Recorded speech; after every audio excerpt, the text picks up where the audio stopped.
everybody at the back hear me? Yeah, okay, cool. Okay. So the title is a little bit incomplete because this was a slide I used in my course. The course was called machine learning, so I didn't add the extra adjective, which is ensemble methods in machine learning. So that's the entire title. It's going to be a slightly advanced topic in machine learning because this appeared about halfway through my course in machine learning. But this is a reasonably self-contained part in itself, which is the reason why I chose this, because there's no way I can do machine learning in 1.5 hours. So this is just going to be a piece of the machine learning thing. So how many machine learning modules have been done? I saw Professor Hema's module. What other modules have been done here? Computer vision, those again, those. Okay, so I'm hoping that you have a basic sense of what is machine learning, even if you don't know what the detailed algorithms are. So that will be useful. But this is going to give a very high-level view of what ensemble methods are, because this is something which, for example, if you are in any company and you are building a real-world system machine learning, I'm almost sure that it will be an ensemble method, right? So first of all, what is an ensemble method? Well, the answer is that, well, here's the setup here. The real-world machine learning problems, I mean, you will see several algorithms. You'll see SVMs, you'll see logistic regression, you'll see decision trees, you'll see random forests, you'll see several algorithms in a machine learning course. But typically what you'll find is real-world machine learning problems rarely have a unique and a single best solution. So the best thing to do is to combine all of them. So that's true in a real world also. I mean, there is most likely not a single person who can do everything, but if you put in a varied team which is qualified in its own right, you'll have a much better job done. So that essentially is the analogy to machine learning, which is how do you combine several such solutions? Each of them is okay, it's not bad. Each of them is better than random. It's probably better than a human-coded system, but if you put them all together, it becomes a super system. So that's the idea here. So how do you combine several such solutions into one solution? So any machine learning algorithm which essentially does that is an ensemble method. So it is good to know these individual things in itself, but that will be secondary to our talk here, right? I mean, we'll assume that you can build these individual things somehow. The goal is how to combine them. So that's going to be the focus of today's presentation. So that's the reason why I said this is a reasonably self-contained module in itself. So the more algorithms, machine learning algorithms that you learn, it'll be, you have more black boxes to combine, that's it. But how to combine is a meta system which you can make use of even if you know only, say, 2 such algorithms, okay? So, I mean, the analogy is that different models work best because, say, different teams developed them and different teams had multiple thought processes. All of them are equally valid, and some might be more valid than the others, but it is always makes sense to combine all of them. So the classic example to give here is the Netflix challenge. So this is arguably the challenge which vaulted machine learning into popularity because of the prize money and the newness of the challenge, which was the Netflix challenge was, I mean, at its time, it was a huge data challenge. Right now, it's not really a big data, but really, I think at that time, I think it's about 2009 or so 2008, 2009 range. So about 10 years ago, you have 100 million star ratings of about 500,000 users gave to 18,000 movies. And the training data is really simple. So each line of the training data is simply a user ID, a movie ID, a date of grade, and a grade. That's it. So it's a data set like this of, say, 100 million lines like this. And what's the goal? I mean, the goal is what you would expect Netflix to have, right? For example, you might say, okay, for a given user, I want to rank the movies available, right? That's what Netflix does to you already now, right? I mean, it gives you a recommended list, and you watch that, right? So essentially, the goal was to increase the prediction accuracy, right? I mean, of course, the user might have, the data set might have, say, for each user might have rated, say, 100 movies, but in the training data set, you might have just, say, 70 movies. So the goal is to see whether out of the 30 movies that the user has rated, but it is not there in this data set, can you get that right? So that's the goal here. And if you can get that right, it's a huge boost for, say, a company like Netflix. So there was a study which said that if you can reduce the, any questions? Hello? Oh, there's an echo. Echo. Okay. I'm having a conversation with my doppelganger here. He's a little bit fast. Can you do something about that? Because it's a little bit distracting. No, it's gone now. Okay, my doppelganger is dead. So, yeah. So this was the task, and there was several studies which said that the goal, as far as the Netflix challenge went, was to reduce the mean squared error. This is a standard error in score prediction things. So that was the goal, and the prize money was pretty grand for a pretty simple 10% reduction in mean squared error. I mean, they already have a system. They are predicting stars. It's not as if though if you fail, they don't have a system. They already had a system, which was reasonably good. I think the mean squared error was of the order of some 0.8 or 0.9, which is not bad. So what their goal was, the first team that made reduce the mean squared error by 10% would get $1 million. So that was the there was a challenge. The money was interesting, and I mean, of course, $1 million is nothing to Netflix, but still, that was a big amount at that time. And the challenge was interesting, and pretty much all top universities and all top research labs had a team there. Right? I mean, it was all the rage. And well, why 10%? Why is 10% significant? And mainly because they found that when the Netflix is mean squared error improved by 10% from their previous thing, they found that the time people spend on Netflix increased by doubled or something like that. Of course, there is also new content and all that, but a significant fraction of the increase in the time that people spend in Netflix was attributed to a better recommender system. And so they said that, okay, if we can improve the recommender system by another 10%, well, if we double it again, then that's more money, right? So that was so 10% reduction in mean squared error might not seem much, but actually it essentially boils down to maybe say 50% increase in revenue for Netflix. That's a huge amount, right? So that was the challenge. Why am I talking about this challenge here in a talk on ensemble methods? Is that this is essentially what happened, right? The winning team, which was Belcar's Pragmatic Chaos, essentially it was itself a merger of several teams. So first of all, I think there was a Bell Labs team, and then there was Yehuda Koren's, I think she was also in Bell Lab, but a different team. And then there was a team called Pragmatic, there was some team called Chaos. Essentially, they found that the first team that gets 10% wins, right? So essentially, people found that, well, if we team up together, we might get the 10% faster than someone else. So this kind of happened very organically. So the leaderboard, the first guy in the leaderboard, say, was already 6% better than the Netflix thing. And the second guy was probably, say, 5%. They thought, okay, if we combine, we'll go by over 10%. That'll work. And essentially, a lot of people combined teams. And each team themselves built ensemble methods. Right? So essentially, what it turned up was a combined total of 107 separate prediction models. So each model by itself was really good. It beat the Netflix's standard model. But the point is, by combining so many separate models, you could beat the Netflix model by the target amount, and you could get the $1 million.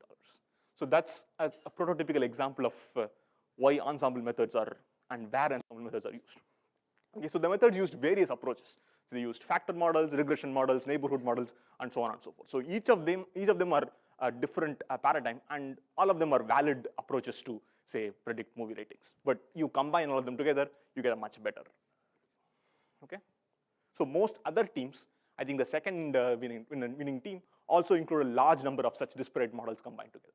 Right? So one thing to take for sure, which is that ensemble methods are almost always the state of the art in any large-scale machine learning problem. I mean, for a small problem where you want to, say, separate red from orange, maybe you don't need that. But for any kind of complicated real-world problem, you can be almost sure that ensemble methods are going to be the state of the art. So you must know how to combine several such simple models. So people have always found that it is much more better to focus on how to combine rather than getting each of these things to work better. Because you can see that you are combining 107 separate models. Improving the performance of one model by, say, 2% is not going to help as much as thinking about how to combine these 107 models. So that's the idea behind ensemble methods. Okay. So I've grouped it into two main paradigms, which is parallel ensembles and sequential ensembles. So what's a parallel ensemble? The classic example is a Netflix thing, right? So you built 107 separate models.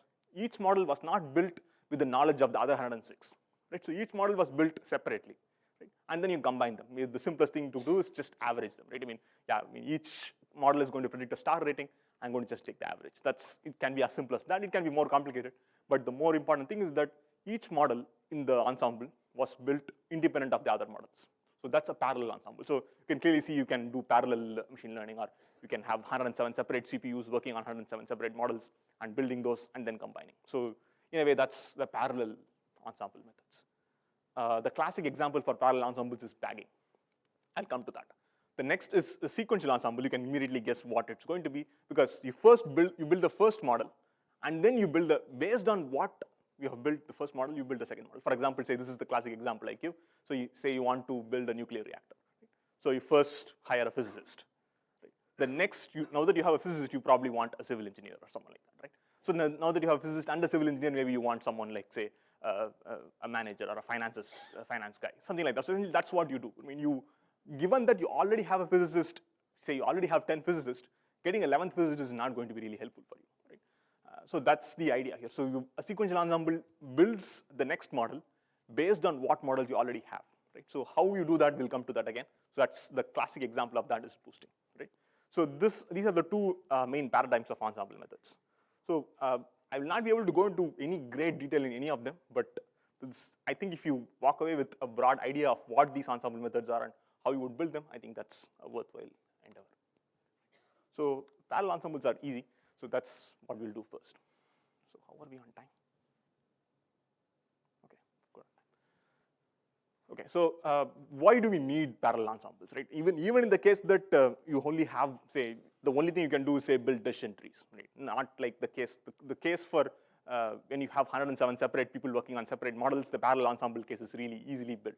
But even in case where you can build only one type of model, say, you can only build decision trees. That's the only thing you know. So for example, you've gone to a machine learning course, the first week was decision trees, and after that you dropped out, right? So the only thing you do is to build decision trees.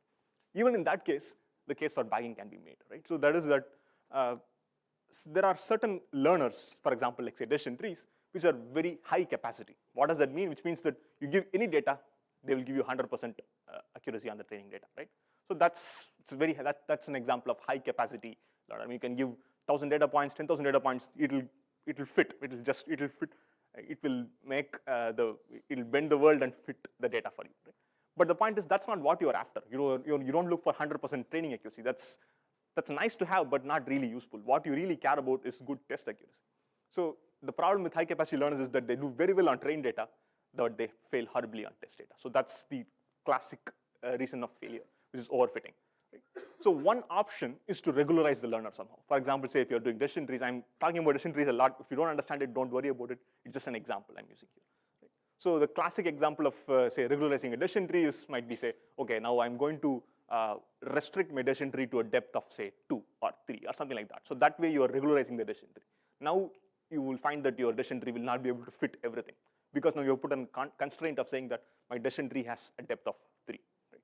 So that's one way of doing it. So you can regularize a learner somehow. But it's not always clear how to do for several learners. Even for decision trees, why depth 3? That seems arbitrary. I mean, what if you wanted more flexibility, right? So that's one possibility. So of course, you can still do it. I'm not saying you should not do it, but it's good to have another approach, and that is where bagging comes in. Bagging is a really, really simple approach. It requires no thinking at all. That is, it simply combines several separate models learned on some subset of the data. Say, for example, if you have, say, 1,000 training data points. So let's take simple classification for now. We can use this for regression also, but let's take simple classification, which means that we just have to classify each instance as either, say, positive or negative. It can be multi-class also, but for now, let's say just positive or negative. So that's the task here. The simple thing to do is you build, say, decision tree 1 on some subset of the data. Say you have 100 data points, you pick some 50 subset. You can similarly do that. You pick another 50 subset and you can get decision tree 2. You can pick another 50 subset. You can do pretty much however many decision trees that you want. Potentially there are 2 power 1, say 100 choose 50 combinations which you can work out. And well, of course, you're not going to do all that. Maybe you can do this. You can toss a coin. You can toss 100 coins, and that's one data set. You can toss another 100 coins, and that's another data set. So that's the data set that you have, and you can train your decision tree on each of these. Say, for example, you might decide to create 100 data sets of size 50 out of this 100 size data set. Right? That's something which you could do that, and then you could train your decision tree on each of these 100 data sets, each of size 50, and then how do you do that? I mean, now you have 100 decision trees.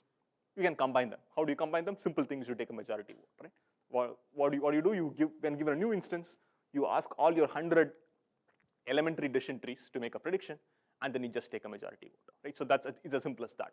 So bagging is really, really ridiculously simple, and you don't need anything extra. I mean, if you have a black box learner already, you just need to put one for loop inside it, and you can finish it, right? So it's really simple.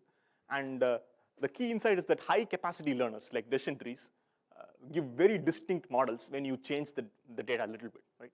So the decision trees might be different for one subset of the data than for another subset of the data, and the averaging essentially cancels out the noise and just preserves the signal for you. So that's the main idea behind bagging. Let's see if I can give a simple example here. So here's a simple example.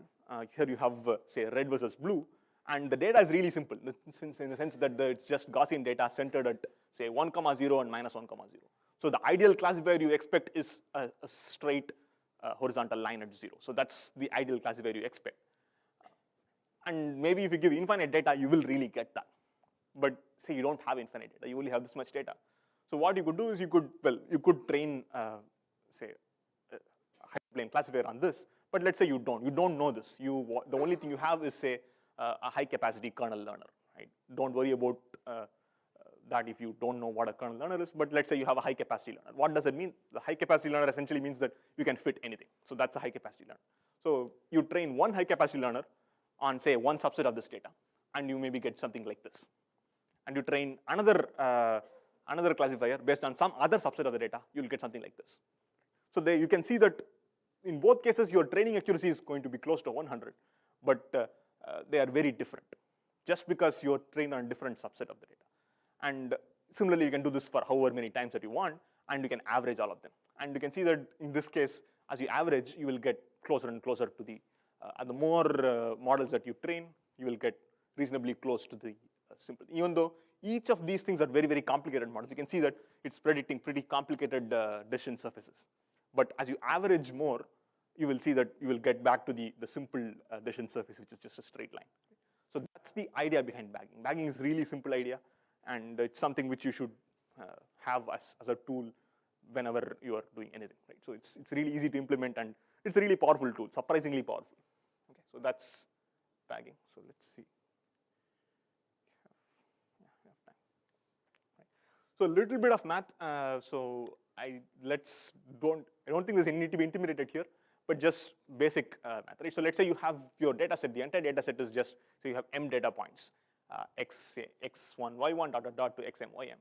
And let's say you choose a random subset of this S. Let's call that BS. So it's often you will find this called the Bootstrap Sample, but I don't know why it's called the Bootstrap Sample. It's called the Bootstrap Sample. That's why it's called BS. It's a randomly chosen subset of S, right?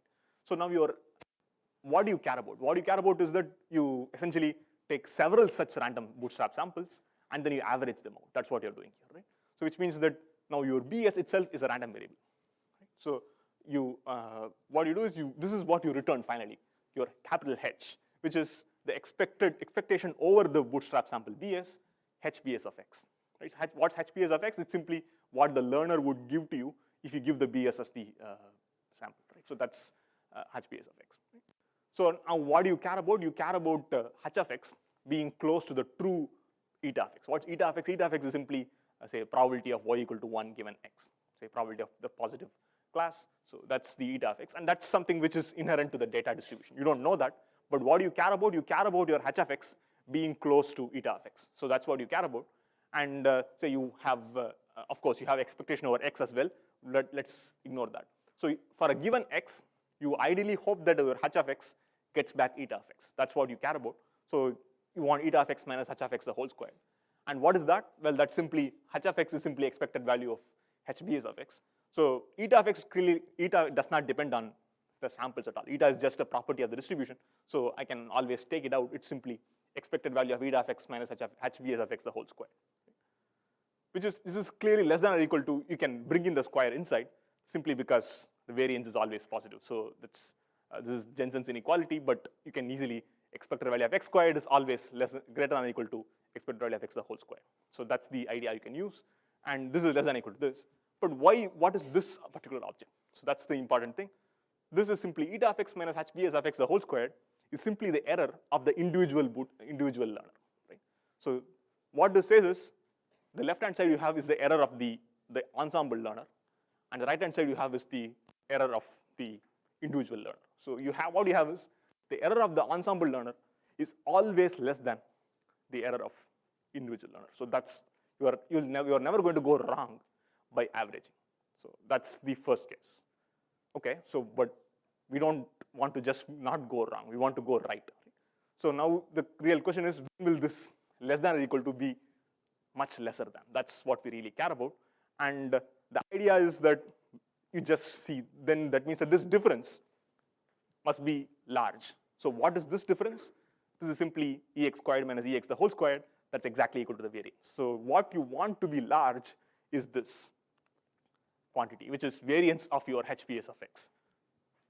What does that mean? That means that you need a learner which will vary widely, vary greatly when you change the bootstrap sample, right? So if your algorithm is simply an average, the average will not change much if you change the bootstrap sample much. But if you have a function tree which is fitting every single data, you change your bootstrap sample from, say, the first 50 samples to, say, the first 25 and the last 25. So that's a different sample. If you change this, your decision tree will change drastically. So it means that your variance of your HBS of x as the bootstrap sample changes is going to be large. So that's the goal. So you, as long as you have a learner where the variance of HBS of x is large, then you will gain a lot by doing bagging. So that's the goal here. Okay.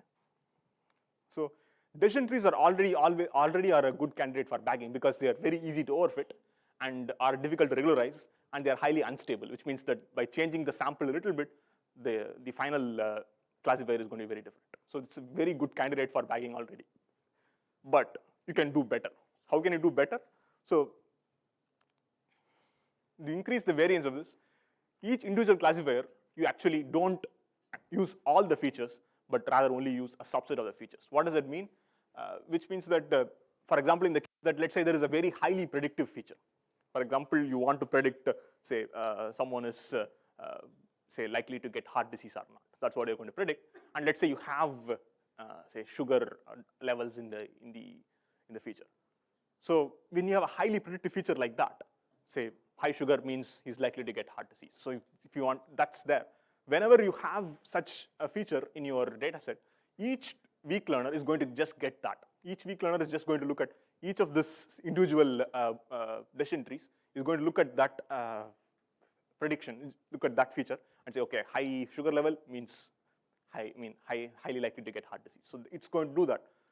While that's good, that's not bad, but it's not going to vary a lot, right? I mean, even if you try different subsets of people, you're going to get that same classifier throughout. So you want to force your classifier to learn different things. So how do you do that? So you randomly hide for some of these individual trees, you hide some of the features. For example, you might end up hiding, say, the sugar level for some of these learners, which means that it is forced to do something different. There might be other equally good features or slightly less good features it is forced to learn. Maybe it is forced to use something like, say, cholesterol or something like that. So when it has a very, decision trees, they have a very good prediction feature, it will just use that. It will, instead of using slightly less good things. So that will force, if you have all the features in all the individual learners, every tree will end up looking very similar in the case where there is a very highly predictive feature. So to force each of the individual trees to be different, what you can do is you can hide some random portion of the data for portion of the features for each of the individual learners. So that's a pretty simple idea, and this is exactly what is called the random forest classifier. So it's this is already one of the most the first thing that you should try. I mean, any machine learning task that you are doing, the first thing you should try is a random forest classifier. Right? You don't even need to code it up. There's already libraries out there, but to understand what is a random forest, it's just this. Right? It's a really simple idea, and so here is a pseudocode of sorts. So you first have to decide how many trees you want in your forest. Right? That's your n-est, and you have, say, you have m samples. Right? And then you have to select a fraction of the samples at random. Say you have 100 samples and 10-dimensional features. Say you would select, say, 50 samples out of the 100. And then out of the 10 features, you select, say, 5 features. So, and you throw out the rest of the samples, you throw out the rest of the features, and then you learn a decision tree with just this. And you can keep on repeating this. So 0.5 is just a fraction. You can use other fractions if that's to your liking, but it's a typical default value. Right? And then what you do in your prediction, you just make a prediction by averaging the NS, number of estimators trees. So that's the idea. This is, once again, a very simple idea. You can build it up just by having one more for loop over just the, one more randomness thing here. Instead of just selecting just a random subset of samples, you are also going to be selecting a random subset of the features. That's the only thing that you're changing here. And this is a pretty powerful thing. This is just to give you an example of how it would look like. So you have some data like this. A simple decision tree would give some accuracy, and a random forest would end up giving a much better accuracy. But obviously, a random forest is a much more complicated object because you're, say, averaging, say, 100 trees. It's going to look not very pretty, and you do see that it does not look as pretty as, this also does not look pretty, but this looks much more uglier, right? So that's, well, what looks uglier to humans, but it generalizes much better. So it probably looks prettier to computers. We don't know. So that's the idea here. Yeah, so that's a pretty simple, broad overview of parallel ensembles. So any questions on parallel ensembles, I think this is a good point to stop for questions.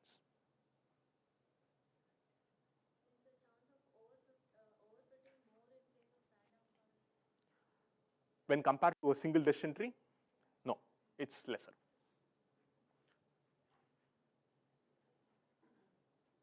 Yeah.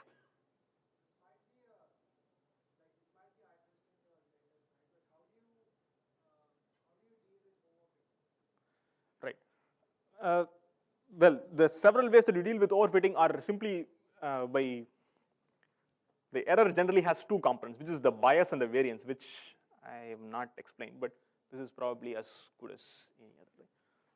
So overfitting is completely taken care of in this thing, right? So you can decompose your error into bias and variance. Right? The bias is the systematic part, right? I mean, for example, let's say the right classifier is quadratic, and you are searching for just linear classifiers. So that's a systematic bias. I mean, even if you have infinite data points, you're going to miss that, right? So that's the systematic bias there. And then there is the variance, which you can have, for example, almost every classifier can be represented using a tree, right? So if you learn, say, 100% accurate tree, you are not going to have any systematic bias per se, right? So because pretty much every classifier is covered there. But what will happen is variance, in the sense that what is variance? If you give different training sets to a learner, and it will output completely different things. So that's, that also is another source of error. That's other source of error, which is the bias, which is a systematic. However, even if you give infinite data, you will have that issue. And there is the variance component, which is that if you give different training sets and the output of the learner is widely different. If that happens, then that's the variance, and there is an error component due to this also. So trees generally have this issue, which is they have, they have very little bias, but they have large variance. So why is variance an issue? Because if you give a different subset, you get a different answer. In fact, bagging directly attacks variance, in the sense that why is variance happening? Because you are giving a different subset, and the changes, the tree is outputting a completely different classifier. You are just averaging it out. By averaging it out, essentially you are reducing the effect of when you change the training set, how much does the classifier change? The change is going to be minimal because you are averaging it out. So it directly attacks overfitting. Of course, the bias is not taken care of if all your decision trees don't use, you've written a code there's a bug in your code, and all the decision trees don't use the 0th feature, right? So let's assume that. It means that your decision tree is going to have a systematic bias. Okay? If the 0th, particularly the 0th feature, is very significant. So that is not taken care of here. So that's not going to happen. But if what is taken care of in bagging is the variance component, which is the error that occurs due to different training sets being given to the decision tree. Then the classifier is different, so that is taken care of in bagging explicitly. Yeah.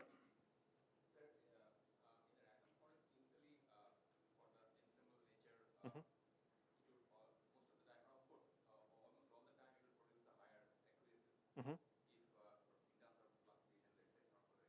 Mm-hmm.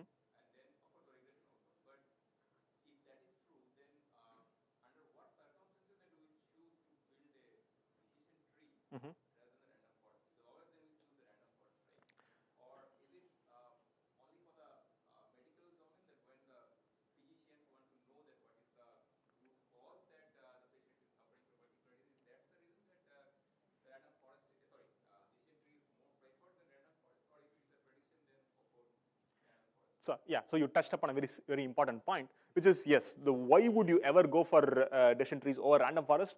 One is that random forests are more complicated and complicated to explain. For example, decision tree is pretty easy to explain to say a doctor, right? Say decision tree says this guy is going to get say heart disease. The doctor can ask the system why. It might say he has high blood pressure and bad exercise habits, and so this is the reason why he is going to get heart disease. So the doctor can believe it, okay, fine.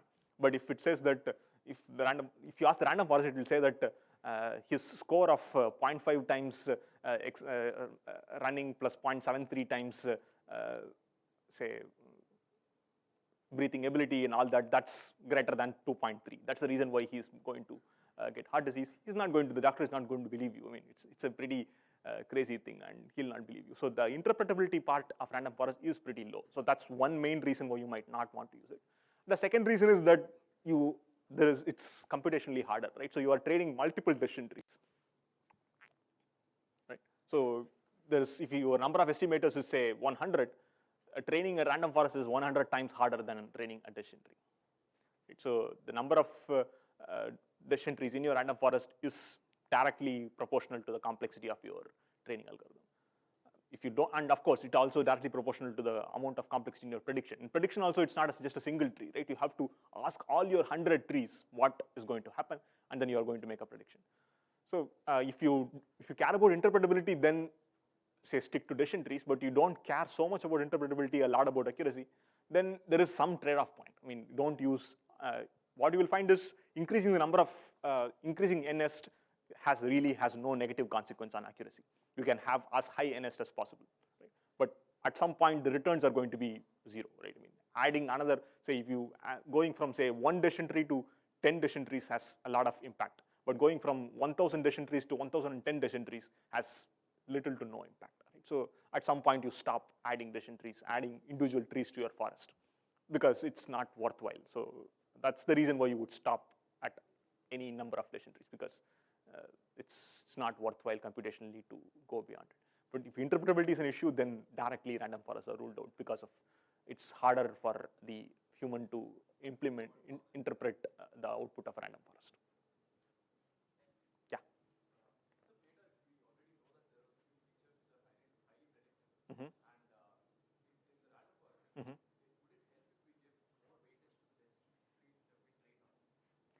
It might, I'm not sure. So, so there are always going to be, if you know something about the data, it almost always is better to use it. So,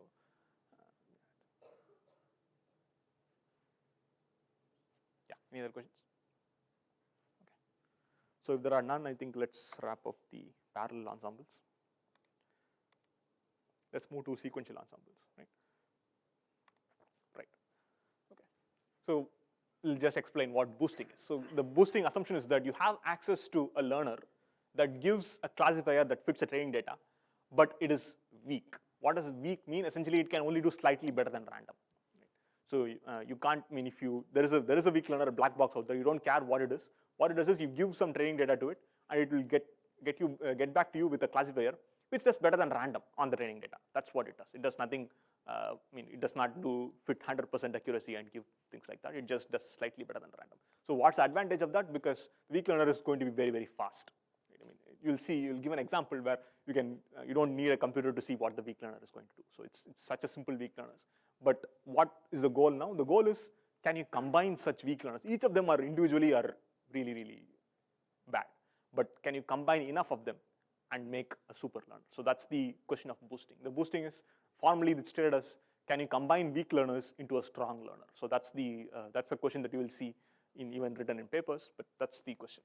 Is there a way to create multiple such weak classifiers and boost them to a stronger one? So that's the boosting part of it, right? So here clearly a parallel or an oblivious strategy will not be successful here, right? I mean, if you ask to build 100 weak classifiers and average them, all of them might do bad on the same thing, right? So then you will not do well on your data. So clearly you have to do something better. And the idea is that each new weak classifier must strategically cover for the previous weak classifier's weakness, right? So for example, let's say you build the first weak classifier. say you have 100 data points. The first weak classifier does well on the first 60, but not badly on the last 40. Right? So when you build a second weak classifier, you have to ask the second weak classifier to do well on the, you say you have to do well on everything, but focus on the last 40.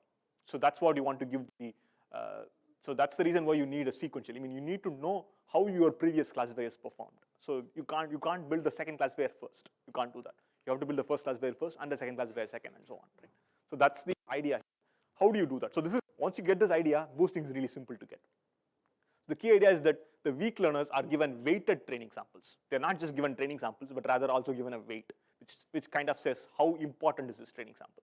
Right? And then the weight of the sample depends on how previous weak learners performed on them. For example, if you have, say, training sample 25, and you are building weak learner 7, all previous 6 weak learners performed wrongly on that particular sample, then the weight of that sample will be very high, because it's important that you get that right.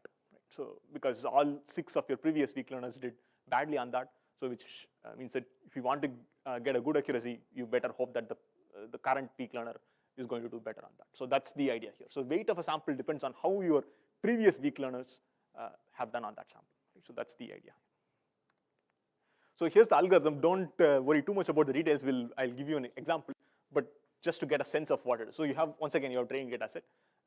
The labels are just -1 or +1. And you have a gamma. So what is this gamma? The gamma is called the edge over random. So effectively, each weak learner, how much can you guarantee is the weak learner going to be better than random? Right?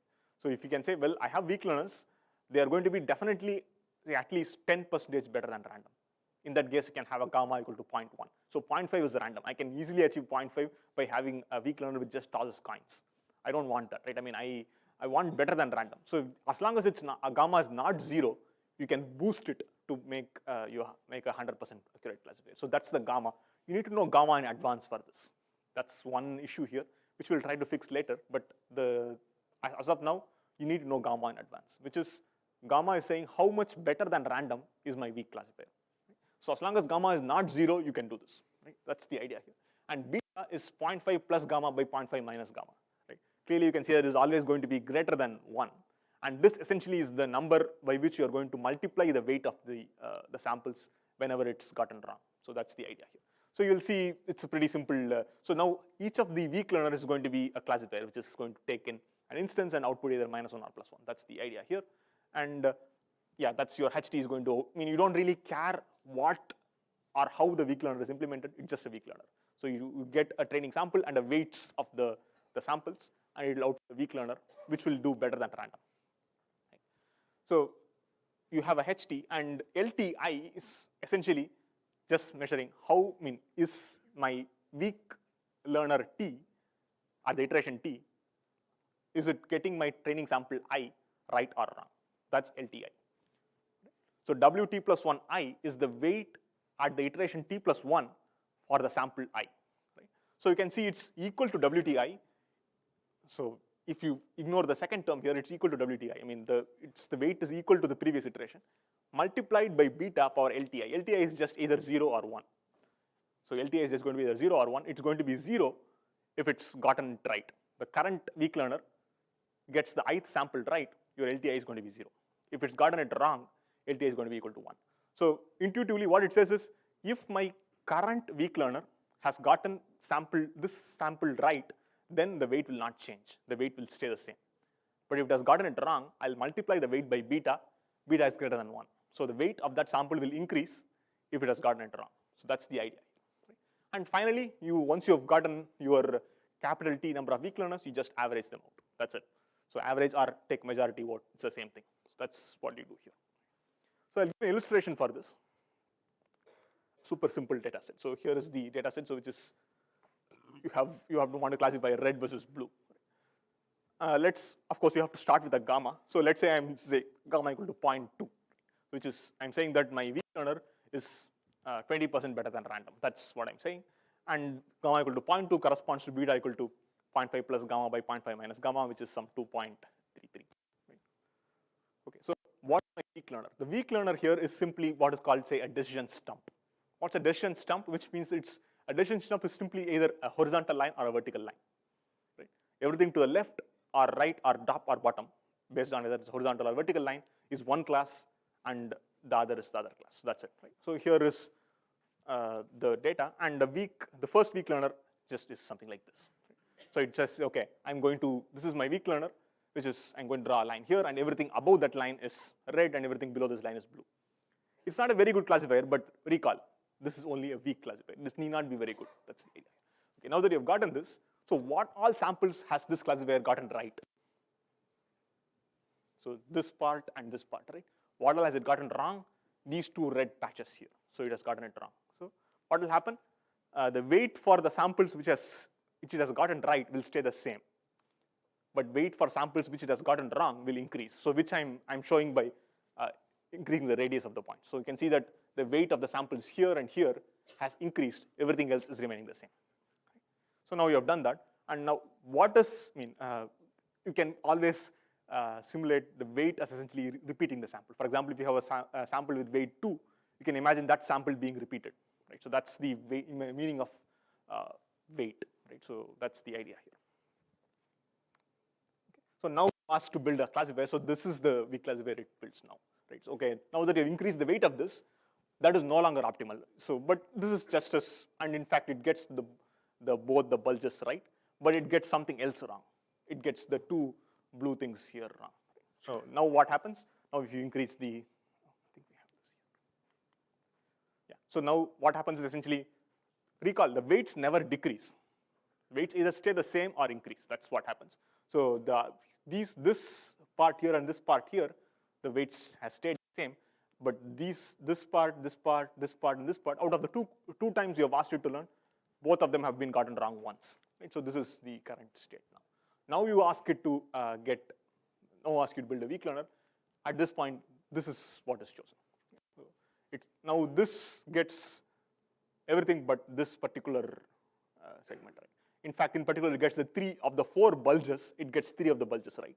And of course, because by structure of the weak learner, you can't get all 4, right? I mean, it's not possible, but it does the best it can. It is still better than random. You can see that. And that's so except for this part, it gets everything right. So now this happens to be, you can see that this part is looking more bulgy. And you ask it to build a weak learner, this is what is. So now you have, at the end of 4 iterations, you have 4 weak classifiers. And you could, in principle, stop here and ask it to combine, right? If you do that, this is what you will get. You will end up classifying these 3 correctly and these 3 segments correctly. But this part in the middle is going to be, it's very confused. It's either red or, and that's natural, right? So I mean, that part in the middle is arguably the hardest part, and it's confused whether it's going to get that. So you can, how dark red or dark blue is it? It's a measure of confidence. So here it's really dark red, really dark blue. Here it's not so confident, but it is reasonably confident it's red. But in the middle, I'm not sure if it's red or blue, but either way, the confidence is really low. So that's the idea here. So for example, in the majority vote, out of 4 people, like 2 people are saying this is red, 2 people are saying it's blue. It does not know what to do, right? So that's the situation. Of course, the standard thing is to keep going, right? You could keep going now. So this is the current weighted data 5, and you could build it. This is what will happen again. You can do this again, do this again, do this again, do this again. At the end of 8 iterations, this is how it looks like, and you could build the weak classifier 8, and you could combine it again, and you are still with that same problem. So you look like, I mean, you are getting the 3 segments here, 3 segments here, right? But the center part still seems to be in trouble. Now here is the result at the end of weighted weak data 9. So then you want to build the 9th weak classifier. Now what will you do? What do you think would be the right classifier here? Clearly the center, right? So pretty much everything else is negligible now, because these things are so bulgy that everything else is negligible now. And finally, you get a classifier which splits this. And if you use this classifier and combine it, finally you see that there is some slight signal. It is still not very confident. So for example, in this region, out of the 9 classifiers, 5 of them are predicting blue and 4 of them are predicting red. Similarly, opposite here. So it is predicting correctly, but it's not very confident. But it will, if you stop here, you will get 100% accuracy. Right? So that's the point here. Right? So by running it long enough, you will get 100% accuracy. This is a pretty simple illustration of how your boosting would work. Right? So any questions on this? It's a very simple example. I think before going into the symbols, I think this is a easier illustration to have in mind. Yeah. So any questions? Okay, cool. So now with that in mind, I think you can take a look at the algorithm again, which is, I would argue, is a better way to do it. So you can see that LTI is simply ht of xi minus yi. So ht of xi is going to be either plus 1 or minus 1, yi is going to be either plus 1 or minus 1. If they are equal, it is going to be 0.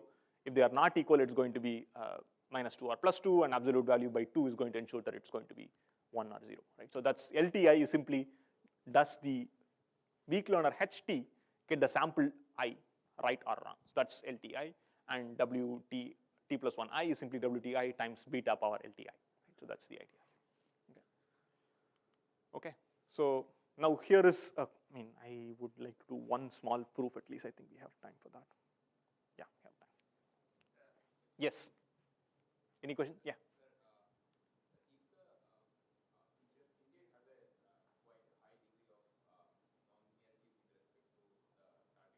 Mm-hmm. Mm-hmm.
So the first point is boosting is not tied to trees in any way.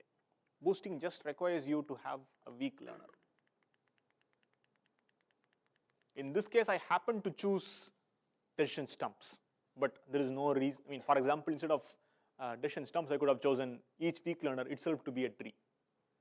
Right? I could have done that, or I could have chosen hyperplane separators, or I could have done something else. So I could have.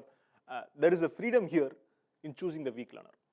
So, so this non-linearity is not really an issue, mainly because you can take care of that by using different weak learners. So, main advantage with boosting is that it kind of separates out. It's a nice black box approach. If someone gives you a weak learner, you don't need to worry about it, and you can just boost it. So random forest requires you to have the individual things be a decision tree, right? Of course, that's one thing first. Typically, in most practical problems, random forests do work better. That is the idea here. But it's very difficult to say. It's not. I don't think it's as simple as linearity or non-linearity. So it's not as simple as that. If it's linear, then you just do SVMs and be done with it, right? So that's the. Anything is piecewise linear. That's the problem. You can approximate any function you give me by a piecewise enough. If you give me enough pieces, I can approximate it. So that's not very useful. So that's the reason why decision trees are universal, right? Give me any function, I can approximate it using sufficient number of pieces, sufficient number of boxes. So that's the reason why decision trees are universal, and that's the reason why they overfit. So you are right that I have carefully avoided the issue of overfitting here, because I don't even talk about overfitting in boosting. And the reason for that is boosting overfitting is a much more complicated topic and much more well-analyzed topic than random forest. Random forest analyzing overfitting in random forest is much harder. You can give a lot of hand-wavy steps, but it's not very easy to give a concrete answer. For boosting, however, you can actually give a very concrete answer, but the answer is very complicated. So I've not done that. So the first question you can ask is, if you can achieve 100% accuracy on any data set, am I not going to overfit? The answer is you could overfit. I'm not saying boosting will never overfit, but if boosting overfits, pretty much the data is hopeless. That's nothing else will work anyway. So that's the idea here. Boosting can overfit, but if boosting overfits, pretty much nothing else will work. So theoretically, boosting is on a very it's in a very solid ground. So that's the reason why theoreticians like boosting, because there is a concrete proof for why it works and an understanding of when it will fail. Random forests happen to work better mainly because of a lot of heuristics have gone into random forests. And I'm not sure about all the standard data sets, but boosting is a pretty competitive case anyway. So in both cases, in practice, however, what will be done is try both, take the best.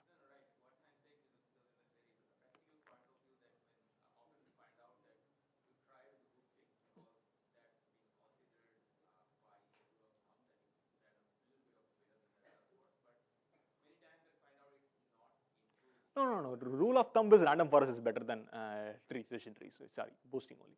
But boosting has its own place. You can apply boosting even in places where you can't apply random forests. For example, say if you are random forest requires you to do two things, right? One is to be able to control control features, right? What if there is no meaningful notion of features? For example, what if you are classifying, say, graphs? What if you are classifying, say, something like images where you can't really hide half the pixels? It makes no sense. Random forest, if you are viewing pixels as features, if you hide half the pixels at random, there is no way you can do anything here. So in a lot of situations, random forests are not applicable at all. So in such situations, boosting is more widely applicable. So that's the reason here. I mean, as long as you can give me a weak learner, I will boost it to a strong learner. That's the only thing that boosting tells you. And weak learners are typically very, very trivially easy to code. For example, coding this classifier probably takes 2 lines of code. I mean, getting a horizontal line or a vertical line, you just take a data, encoding it is probably going to take like 3 lines of Python code. That's what it's going to take. But getting, say, a decision tree is not that easy, right? You have to write functions and do all that. So it's typically weak learners are very, very easy to get. And boosting is a very fast converging algorithm in the sense that you get, say, combine, say, 50 or 100 weak learners, pretty much almost always that gets you the answer. I mean, very rarely will you be ever asked to combine more than, say, 100 weak learners. I mean, or the benefit is going to be very little. So it's, in practice, try both. Random forest, if it is applicable, is always a very competitive candidate. It's not to be sneezed at. But in some situations, random forest is just not applicable. Either you don't control features, or very difficult to write decision trees for that particular data set or something like that. In that case, you can go for boosting. So that's my advice for practical reasons. Yeah.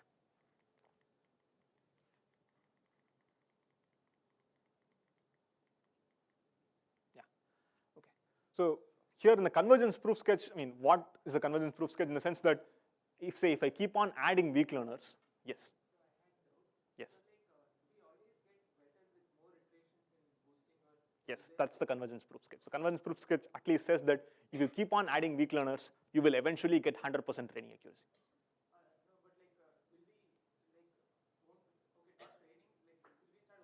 Okay, that's another good question. Once again, you can overfit with adding more weak learners, but it's in practical cases, it's a very slow process. I mean, you will not gain much, but you will not lose much also. So it's a wide range. I mean, this is what you'll find if you say this is going to be your test accuracy. Test accuracy is going to say increase for the first 100 weak learners, maybe not so much for the next 100, and it will start decaying only if you add, say, another 10,000 more weak learners. It will decay, but it's going to be very slow. So in the sense that it's a very forgiving process. It's not a very super sensitive thing where it will work for 9.3 but not for 9.2 and not for 9.4. So it's not so sensitive. But yes, there is a point where even too much water can kill you, right? So there is no such thing as harmless. I mean, there is only a toxicity level where it's beyond a level, everything is toxic. So, but that level is pretty high for boosting in the sense that in practice, adding weak learners does not hurt much.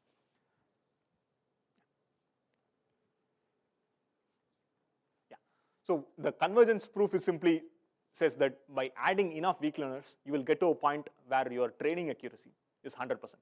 And if you add more than that, you'll still remain 100, but maybe it increases your test accuracy, but your training accuracy will hit 100. And after that, after it hits 100, it'll stay at 100. So that's what we will see here. The proof is, it's pretty simple. It's actually one of the simplest proofs in machine learning. And I would really recommend you to get familiar with easy proofs like this, right, before we go on. So the key idea is to consider this object, which is Z, let's call it ZT, which is the total sum of the weights of the samples, right? Recall the weights are always going to either increase or stay the same. So ZT is going to increase at every iteration. That's the first thing here. So the first thing to observe is, say, let's say your final classifier H makes M mistakes. Right? The final classifier is the averaged majority classifier at the end of iteration T. So you run this for say T iterations, and you have T weak classifiers.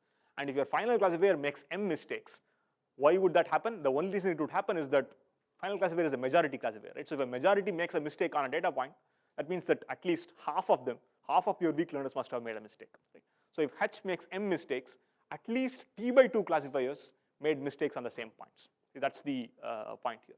And every time a mistake is made, the weight of that point increases by at least a factor of beta. Right? So that means that the weight of every point which has been made a mistake should at least be beta power T/2. It can be more than T/2 could have made a mistake, but at least beta power T/2. And there are M such points, so which means that ZT plus 1 is definitely greater than or equal to M times beta power T/2. Right? So that's the lower bound on Z.